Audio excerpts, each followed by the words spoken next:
तो हेलो दोस्तों, कैसे हो आप लोग। और आज मैं आपको एक बहुत इंटरेस्टिंग चीज़ बताने वाला हूँ जो कि आपको काफ़ी ज़्यादा पसंद आएगी। और आज मैं आपको बहुत सारा ज्ञान देने वाला हूँ और ये ज्ञान ऐसा है जिसे मिलने के बाद आप खुद भारतीय होने पर गर्व महसूस करेंगे। और वीडियो को लास्ट तक जरूर देखना और वीडियो मैंने जो कुछ भी कहा है उन सब बातों को ध्यान रखना। तो चलिए वीडियो आज हम बात करेंगे प्राचीन जगत के काल गणना का रहस्य, यानी कि प्राचीन काल में काल गणना यानी कि टाइम सिस्टम कैसे होता था। और ये बहुत इंटरेस्टिंग टॉपिक है दोस्तों। आप में से बहुत लोगों के मन में ये सवाल जरूर उठा होगा कि जब मेजरमेंट की इकाइयां जैसे कि दूरी नापने की इकाई किलोमीटर मीटर होती है और वेट नापने की इकाई ग्राम किलोग्राम होती है, जिनमें 10, 100 और 1000 का ही अंतर होता है, तो फिर टाइम नापने की इकाई सेकंड मिनट आवर में 60 का अंतर ही क्यों होता है। क्या आपने कभी इस बारे में सोचा है? दोस्तों, आपने ये चीज जरूर महसूस करी होगी कि जब आपका सुखी पल होता है, यानी कि जब आप काफी ज्यादा हैप्पी होते हो, तो टाइम बहुत जल्दी से बीतता है। तो आपको लगता है कि टाइम में सिर्फ 60 सेकंड 60 मिनट ही क्यों है, ये बड़े क्यों नहीं है। और जब आप बहुत ज्यादा दुखी होते हैं तो ये सोचते हैं कि सही हुआ, टाइम 60 सेकंड 60 मिनट का ही है, ये 100 सेकंड 100 मिनट का नहीं है। अच्छा और बुरा तो इंसान की डेस्टिनी का विषय है, लेकिन यहाँ पर सवाल ये है कि आखिरकार वेस्टर्न वर्ल्ड के वैज्ञानिकों को ऐसा क्या समझ में आया कि उन्होंने 1 मिनट में सिर्फ 60 सेकंड ही रखे और 1 घंटे में सिर्फ 60 मिनट ही रखे। ऐसा क्यों?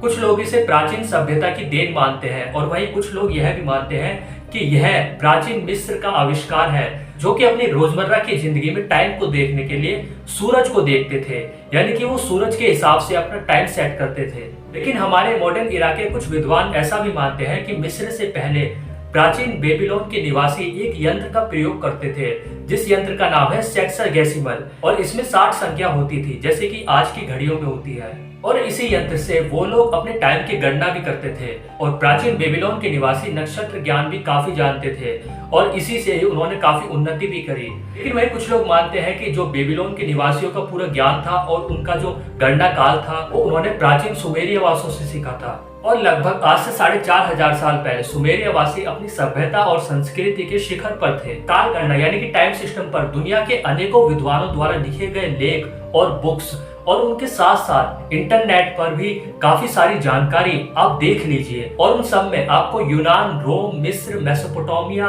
बेबीलोनिया और सुमेरिया जैसी सभ्यताओं के ज्ञान का काफी ज्यादा वर्णन मिलेगा। और आपको यह जानकर बहुत ज्यादा खुशी होगी कि प्राचीन काल और आधुनिक काल की गणना, यानी कि पहले जो लोग टाइम मेजर करते थे और जो आज के लोग टाइम मेजर करते हैं, उन सभी का मुख्य आधार भारतीय ही है। भारतीय काल गणना की विशेषता ही यह है कि यह बहुत अचूक और अत्यंत सूक्ष्म है, जिसमें इतना ज्ञान भरा है कि शुरुआत से लेकर अंत तक यानी कि प्रलय तक की काल गणना की जा सकती है। और ऐसा हमें और किसी सभ्यता में देखने को नहीं मिलता, चाहे आप कितना भी डीपली एक्सप्लोर कर लीजिए। भारतीय सभ्यता के प्राचीन ग्रंथों में से एक सूर्य सिद्धांत में भारतीय व्यवस्था के अनुसार काल यानी कि टाइम के 2 रूप बताए गए हैं। पहला है इंटेंजिबल और सेकंड है टेंजिबल। इसमें पहला है अमूर्त काल यानी इंटेंजिबल टाइम, और ये वो होता है जिसे आप देख नहीं सकते, जिसे आप महसूस नहीं कर सकते और जो कि किसी भी यंत्र से मेजर नहीं हो सकता, ये वो टाइम होता है। और दूसरा होता है मूर्त काल, जो कि टेंजिबल टाइम होता है, मतलब कि ऐसा समय जिसे आप देख सकते हैं, महसूस कर सकते हैं और उसे मेजर भी कर सकते हैं, जैसे कि सेकंड, मिनट, आवर,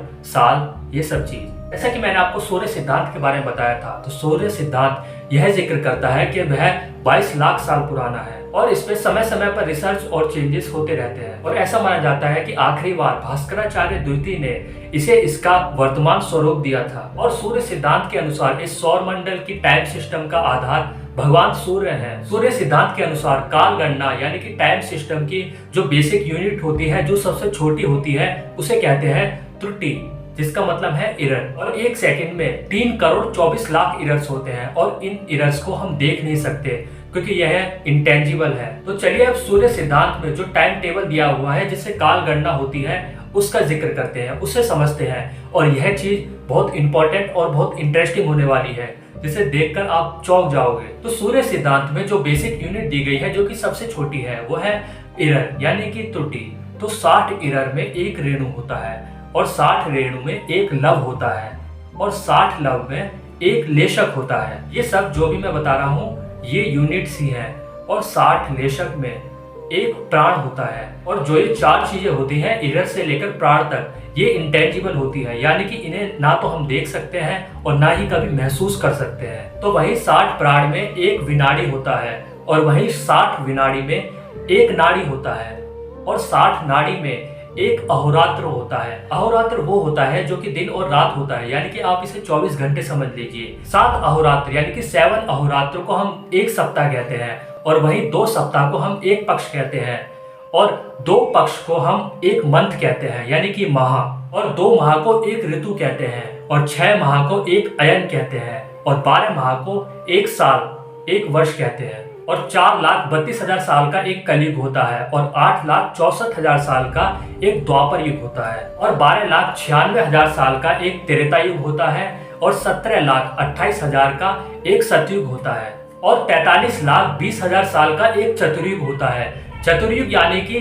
कलयुग, द्वापर, त्रेता, सतयुग, इन चारों को मिलाकर एक चतुर्युग बनता है और वहीं 71 चतुर्युग मिलकर एक मनवंतर बनता है, यानी कि कलयुग, द्वापर, त्रेता, सतयुग, ये चारों युग जब 71 बार आ जाते हैं तो एक मनवंतर बनता है। और दोस्तों, जो एक मनवंतर का समय होता है वो होता है 30,67,20,000 साल का और ऐसे ही 14 मनवंतर मिलकर ब्रह्मा जी का एक दिन बनाते हैं, यानी कि 994 बार कलयुग, द्वापर, त्रेता, सतयुग ये जब आ जाते हैं तब ब्रह्मा जी का सिर्फ एक दिन बनता है।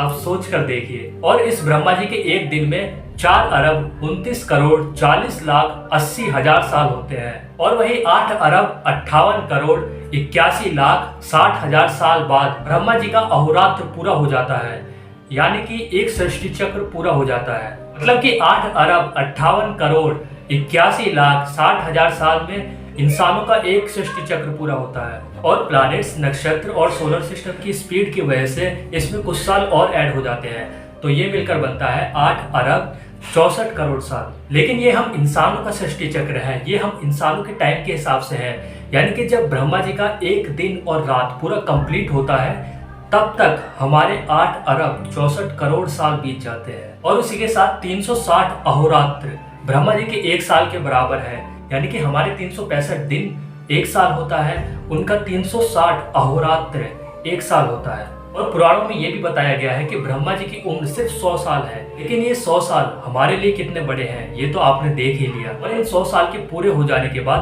ब्रह्मांड का अंत हो जाता है और टाइम का भी अंत हो जाता है, यानी कि उस टाइम कोई टाइम एग्जिस्ट नहीं करता। अब आपके मन में एक और सवाल आ रहा होगा कि यार ये कोई नशे वशे करके आया है क्या? ब्रह्मा जी तो भगवान है, वो भला कैसे मर सकते हैं? लेकिन मैं आपको बता दूं कि पुराणों में ब्रह्मा जी की भी आयु दी गई है, यानी कि ब्रह्मा जी भी जीते हैं और मरते हैं। बस शिव और विष्णु ही ऐसे हैं जो कि अजन्मे हैं और ये दो नहीं है, ये सिर्फ एक ही है, ये सिर्फ एक ही एनर्जी है जो इस पूरे ब्रह्मांड को और उससे भी बाहर की चीजों को चला रहे हैं। ये ना तो कभी जन्मते हैं और ना ही कभी मरते हैं, लेकिन ब्रह्मा जी का जन्म भी होता है और ये मरते भी हैं। इसे आप ऐसे समझिए जैसे हर देश के अलग अलग प्रधानमंत्री और प्रेसिडेंट होते हैं, ऐसे ही हर यूनिवर्स के अलग अलग ब्रह्मा जी मौजूद होते हैं जिनकी एक आयु होती है। जैसे हमारी 100 साल की आयु होती है, ऐसे ब्रह्मा जी की भी 100 साल की आयु होती है।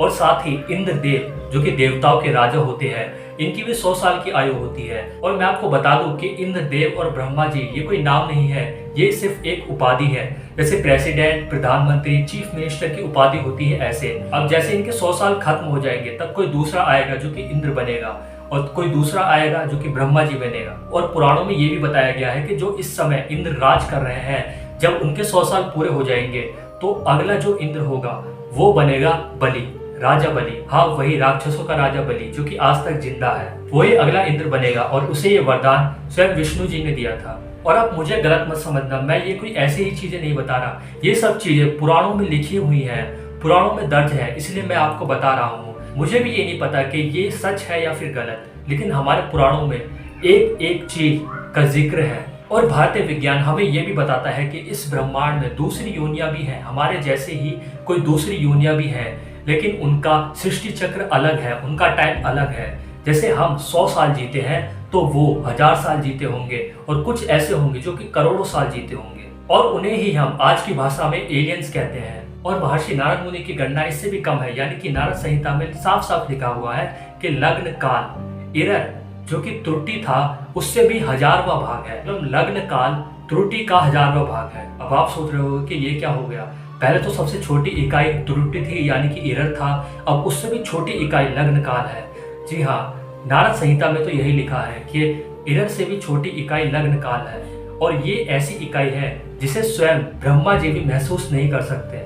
यार आप सोच कर देखिए कि हमारे वेदों पुराणों में कितना सारा ज्ञान छुपा हुआ है जो कि हमारे आज के मॉडर्न साइंस के वैज्ञानिक भी नहीं जानते। तो अगली बार जब भी आप घड़ी देखिएगा तो अपने भारतीय होने पर गर्व कीजिएगा। तो आज की वीडियो में बस इतना ही, और उम्मीद है कि आज की वीडियो आपको काफी ज्यादा पसंद आई होगी, क्योंकि मुझे तो बहुत ज्यादा पसंद आई है। तो अगर आपको मेरी वीडियो अच्छी लगी तो वीडियो को लाइक कीजिएगा, और अगर आप इसी तरह की वीडियोस देखना चाहते हैं तो मुझे कमेंट सेक्शन में जरूर बताइएगा। और मेरे चैनल पर अगर आप नए हो तो चैनल को सब्सक्राइब जरूर करना। तब तक के लिए बाय।